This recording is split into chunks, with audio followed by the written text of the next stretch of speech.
This woman is heavily pregnant and she has severe pneumonia. She's having trouble breathing and we're racing to get her to hospital. As soon as somebody says a mother's struggling for breath, the alarm bells go up. Her life depends on this man, a can-do tradie turned doctor. You've got to be a little bit resourceful, not afraid of anything. Women, when they're delivering, they can lose a lot of blood in a very, very short time and they can die right in front of you.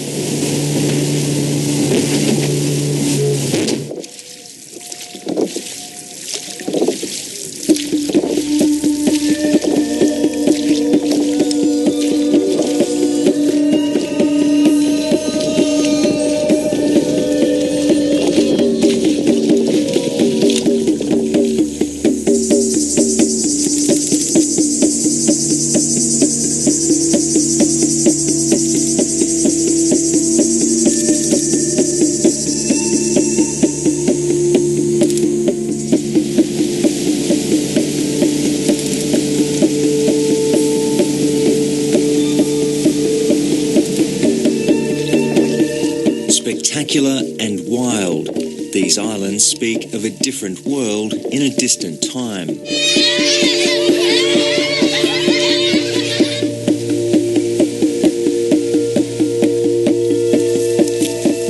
For generations, little has changed. Contact with the outside world is minimal.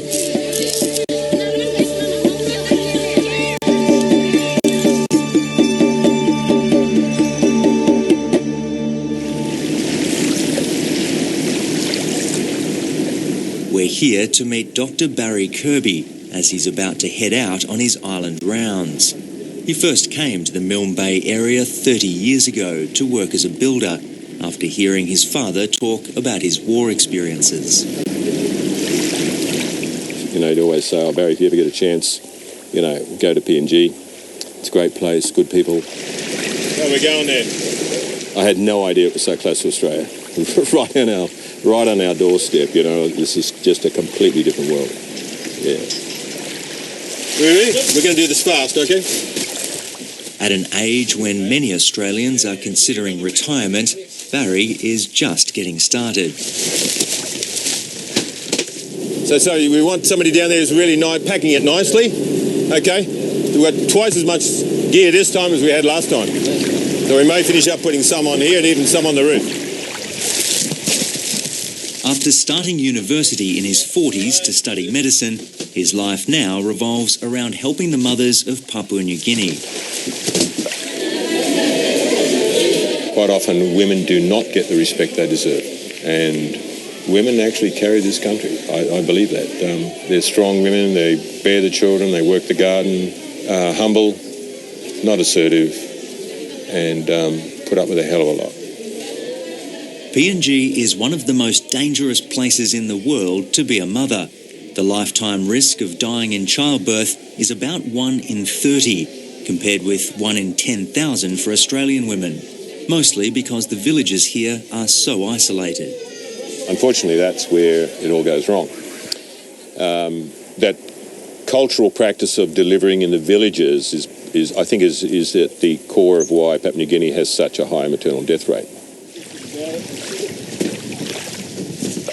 Through a simple initiative, Barry has managed to lower the maternal death rate in this area by a staggering 78%. And now he wants to pass on what he's learned to others.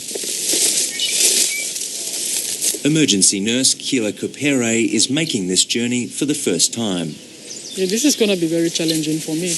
It would be nice to just go hit the waves and, you know, see what people experience. Okay. Do a hard left. Hard left around. There's shallow water down there. At the end of the day, when I can't do this any longer, it's people like Kila that are going to take this forward. You know, this is a PNG problem, and we want to come up with PNG solutions, and we want PNG people doing this. You know, I'm limited now. I'm sort of almost dinosaur stage, you know, and some women like Kila have got to take over. For the next 2 weeks, the MV Losisi will be our home. We leave Alatau off the eastern tip of Papua New Guinea and head for the D'Entrecasteaux Islands.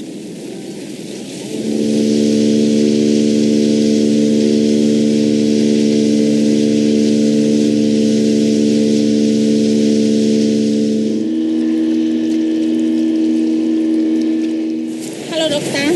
Hey, how are you? Nice to see you again. Here in Alusalolo, 3 nurses look after about 5,000 people. We're dropping off some more baby bundles. Do you have any left, or are they all finished? They're all finished. Yeah, it's always been a hairy trip, this one. Yeah, what's that? That left log there is... Yeah. It's these baby baths full of goodies that are making the difference, enticing women down from the mountains and into the clinics. While nappies, soap and baby clothes might seem like basic items, for women who own virtually nothing, they're a rare luxury. The bundles have doubled the number of women coming to the clinic to give birth. So when they have a supervised delivery, when they get into trouble, they've got skilled staff there to deal with it. And they'll save a life. If you have that problem up in the village, you may not survive it. And that's as simple as it is.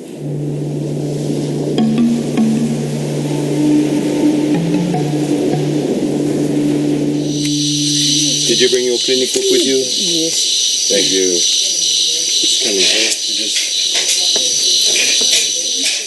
Okay, my name's Barry. I'm a doctor from Alatau. It's already been a long day for Barry and Keela, and now 34-year-old Vinka has turned up. She's having her 6th baby, but she's had 2 previous postpartum hemorrhages. So that makes her a very high-risk mother. It looks like she'll probably deliver tonight, but we'll see how we go.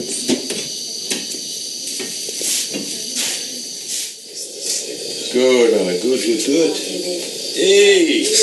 Push this out very fast, okay? Can I have a towel on the belly, please? Okay, baby. That's it. Come on, mama. Okay. Oh, congratulations, mama. Baby girl. Gully. Okay, rub that up vigorously.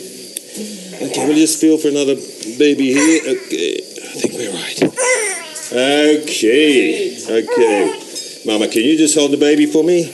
Okay, can we have some 10 units oxytocin, please, Straight in IV. The team is relieved. There is no bleed. Okay, can you get that in fast for me?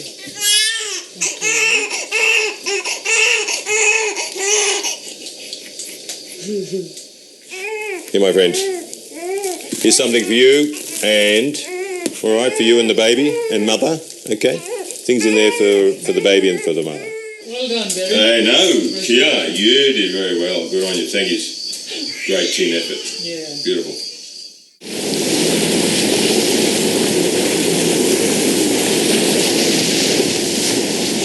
Things don't always go so well. And we got the boat in safely. That's the main thing. The next day, we head to a nearby island where a woman recently died in childbirth. This is what we've got to do. I mean, sadly, every death is going to teach you something. And if you don't investigate it, you may be missing out on something. That's the way I see it. Morning. Pleased to meet you. I'm very sorry that you lost your wife 2 weeks ago. I'm very sorry. Yeah. So we've just come to find out what happened. All right. So see if we can prevent it happening next time. Okay. The village birth attendant explains what went wrong. This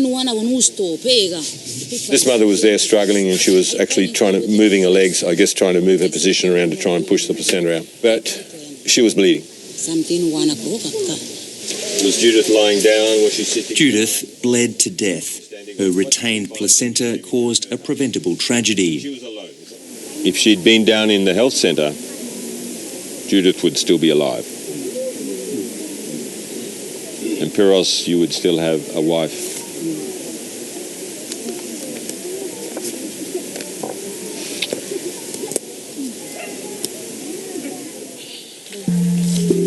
No, it's all right, I'm all right, yeah. Judith's death takes Barry back 25 years. when he was a builder in the highlands with a secret ambition.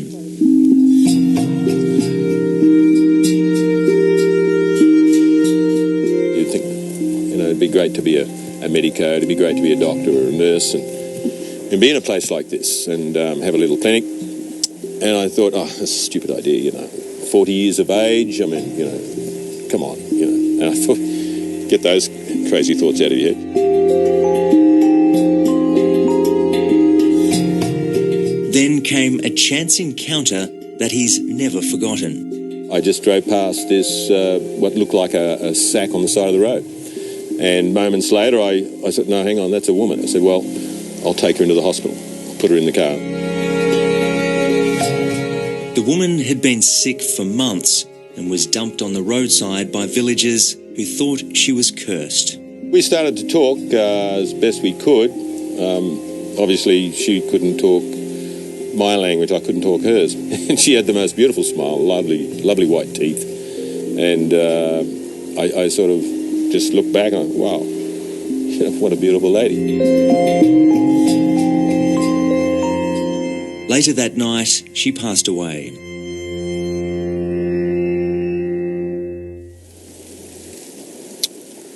Well, it's...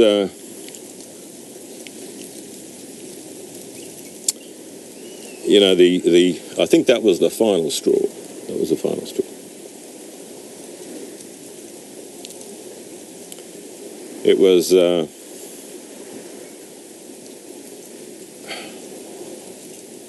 I was quite comfortable. I'd got rid of all those thoughts of being a doctor, and all of a sudden, here it is again, heaven's sake. I thought, well, that's it. Okay. If a guy needs a message, that was it. And I thought, well, okay, I've got to go back. I'll have to go back and I'll try and do medicine. Having grown up in country New South Wales and struggling through high school, Barry spent the next 10 years becoming a doctor. If I was going to succeed at this is what I had to do. I really worked hard at it. I can't even believe now how focused I was, and I'm sort of still a little bit focused, actually. That same drive and passion is there. It's never gone. Yeah, it's back through here. It's inland. The health centre, you can't see it. Dio lies on the swell-battered west coast of Goodenough Island, a treacherous stretch of water. What makes it so difficult to get to? Look, you've got fringing reef, and then you've got this onshore surf onto a rocky beach mixed with sand. It's a place where you can damage your boat, basically, and your boat is your lifeline in this place.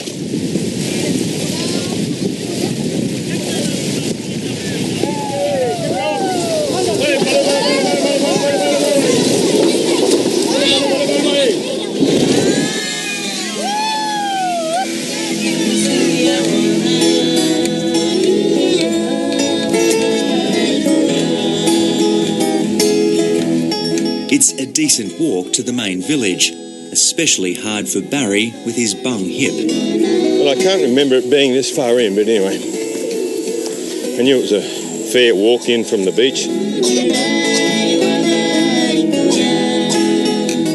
Barry was the last dim or white person to visit here. That was about 4 years ago.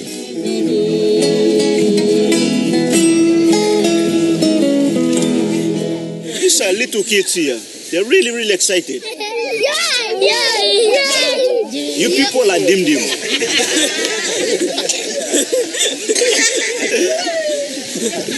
What is a dim? Dim are white people. Yeah. Papua New Guineans, you see, brown skin, black skin. So when you people come here, we're very excited to see your faces. Thank you for putting me in the camera.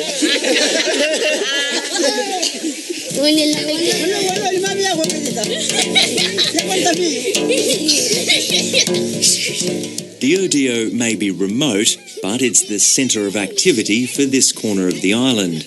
Beyond, small villages dot the rugged terrain. All depend on Dio and its humble health centre. 180 mothers coming. That's right. So you must be pretty good. Marilyn is one of the community health workers. Most of our people right out behind the mountains, they die due to giving birth. Yep. Most of them. So you're coming here to encourage our mothers to come here and give birth at the health center.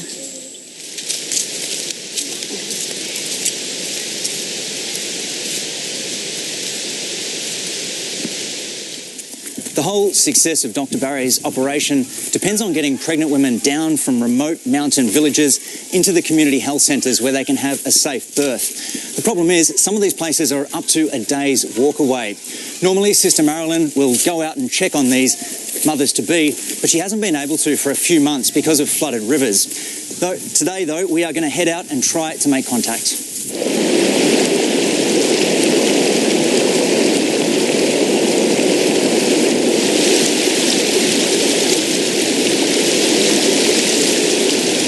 Having done this trek before, Barry's opted to stay behind this time, and Keela's starting to understand why.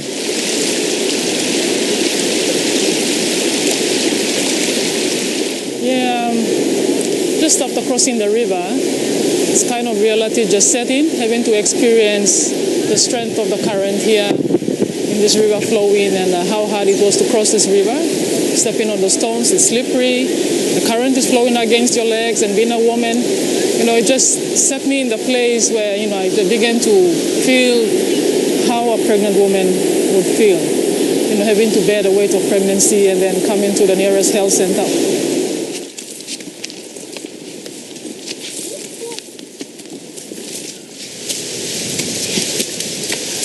That is really steep.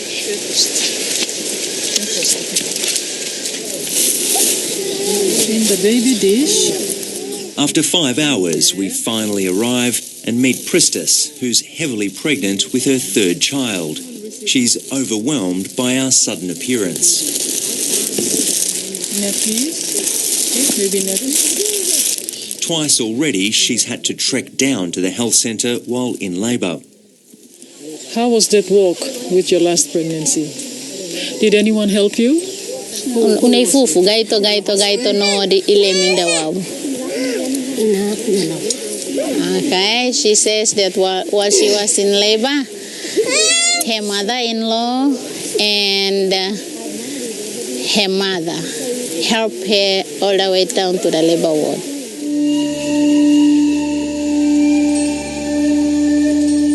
It's my second daughter. Local elder Rachel explains that here on Good Enough Island, time is a different concept. The onset of labour is often a surprise. They don't go to school and they don't know really when they are giving birth. In our village, even though they are pregnant, but they always work, garden, carrying water, firewood. Sometimes they deliver on the road, sometimes in the house.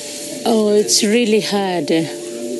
Hard for them walking down from here to the hospital or aid post. It's really hard.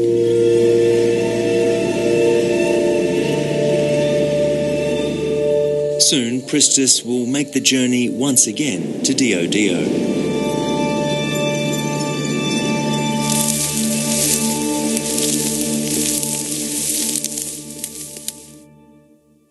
Now I'm going to check you to see if you have any tears. Thank you, sister. Right. Thank you, sister.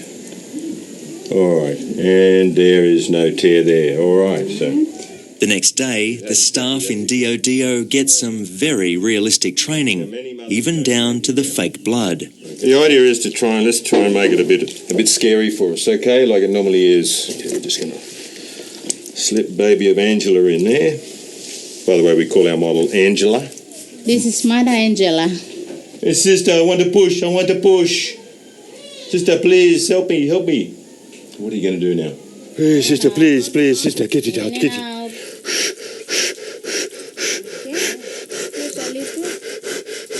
Little push. Sister, Okay. Okay, now we're going to rub it up. Since I was here 4 years, nobody came in here to do training. And this is the first time in my 4 years Dr. Barry walked in to do this training. That must feel good. Yes, and I'm proud about it.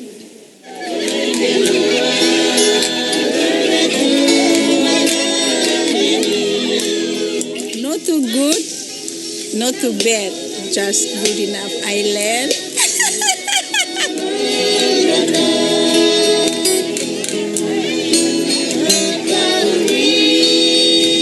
We're heading for our last port of call, the market village of Wailagi.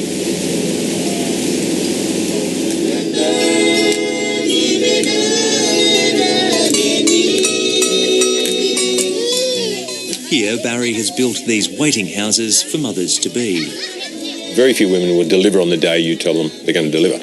And that's why we build the waiting houses, so they've got somewhere to stay.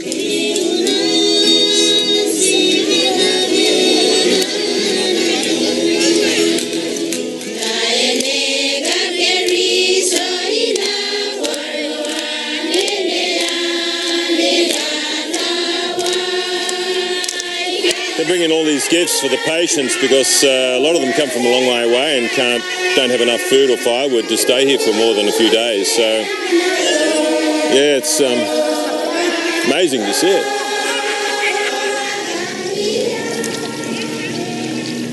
But there's no time to relax and enjoy the scenery. We're soon off again after news comes through of an emergency on a nearby island. You're right. Okay, all yours.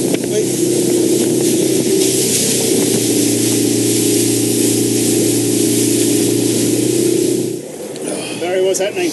I don't know, mate. We just got a call from Kalakala. We're over at Wailagi, about 20 minutes away across the bay. Pretty rough out there, and we're just racing over here to find out what's going on. Hello. Oh, sorry. And what's your name? Estai. I'm Dr. Barry. Pleased to meet you. Heavily pregnant and suffering from pneumonia, Pastai will need to be moved to the only nearby clinic with oxygen. And this is baby number? 3. Number 3. All right. Okay. Okay, look, all right, I have one serious patient here who needs oxygen. Okay. You ready to go? Coming up already. Hello, front.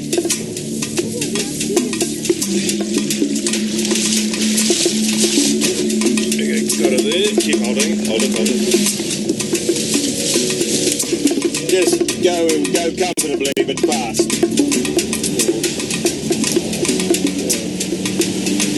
What we need is hold that up there, mate. With bad weather setting in, Barry is now desperate to get across the strait before dark.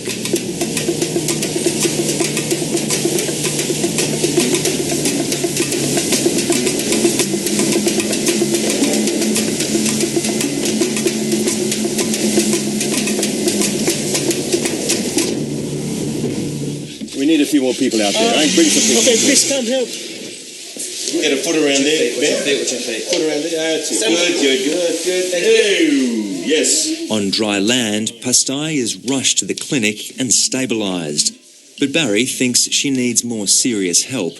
With no reception, he drives to higher ground to make a call. There is no communication here. I'm out on a mountaintop here, mate. Can we get the chopper over here at first light to pull this woman out? Bolu. Good enough. Which is quite bad enough at the moment.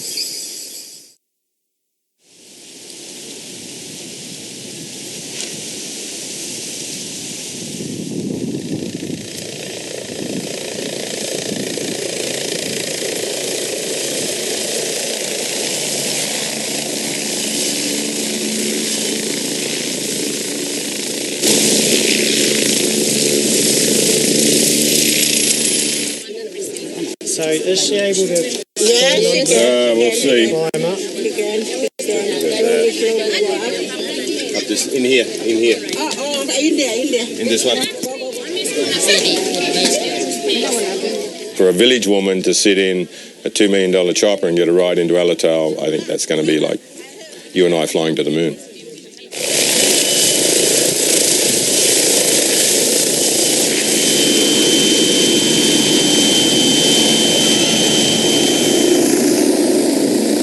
We later learned that Pastai was diagnosed with tuberculosis, but gave birth to a healthy girl. This is why you do this kind of work. Yeah, I guess so.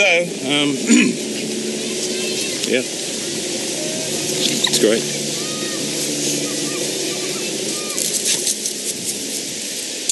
We going? Going. Got to go back to Wallagi, mate. More to do? Yeah, plenty more to do.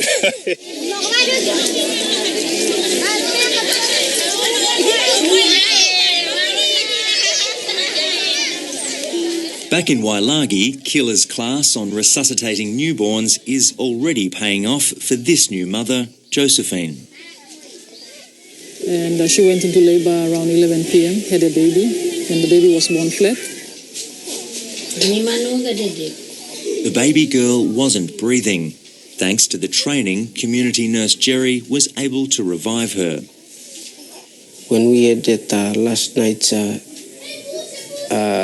case, we are able to resuscitate that child, and we are confident to do that. It's amazing because we came here, did the training, and the scenario was presented in the night, and they were able to apply their skills. So it was really timely, and that what we are doing is actually working.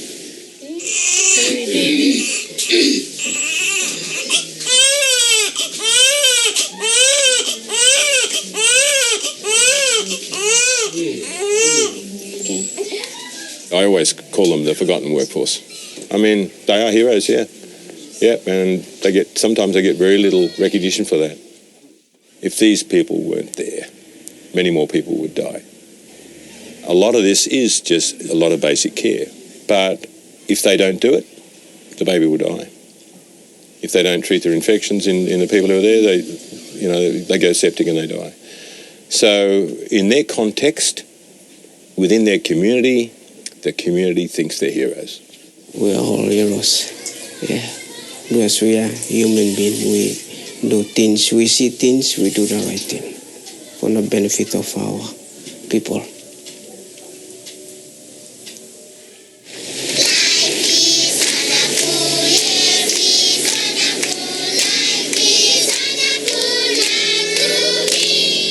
I'm just a rural doc, really. I mean, it's my job to help these mothers out. That's what I see my job as. So you do whatever that takes.